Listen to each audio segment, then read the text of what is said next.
চা বাগানে শ্রমিক পরিবারের মেয়ে হয়েও ডাক্তার পুনিতা এক্কার অনুপ্রেরণামূলক গল্প। দার্জিলিং জেলার জয়ন্তিয়া চা বাগানে জন্ম বেড়ে ওঠা পুনিতা এক্কা আজ গোটা আদিবাসী সমাজের গর্বের নাম। চা বাগান শ্রমিক পরিবারের মেয়ে হওয়া সত্ত্বেও তিনি নিজের স্বপ্ন পূরণের পথে দৃঢ় সংকল্প নিয়ে পা বাড়িয়েছেন। শৈশব থেকেই পুনিতার স্বপ্ন ছিল ডাক্তার হওয়া, কিন্তু চা বাগান শ্রমিক পরিবারের আর্থিক সংকট, অনিশ্চিত ভবিষ্যৎ, নানাবিধ বাধা তার পথ রোধ করতে পারেনি। কঠোর পরিশ্রম, নিষ্ঠা, পরিবারের অটুট সমর্থন তাকে সাফল্যের শিখরে পৌঁছে দিয়েছে। সম্প্রতি পুনিতা এক্কা ডাক্তার হিসেবে দায়িত্ব গ্রহণ করেছেন।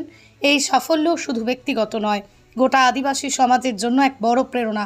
স্থানীয়দের মতে তার এই অর্জন প্রমাণ করে যে প্রতিকূল পরিস্থিতিতেও যদি ইচ্ছাশক্তি থাকে তবে অসম্ভবকেও সম্ভব করা যায়।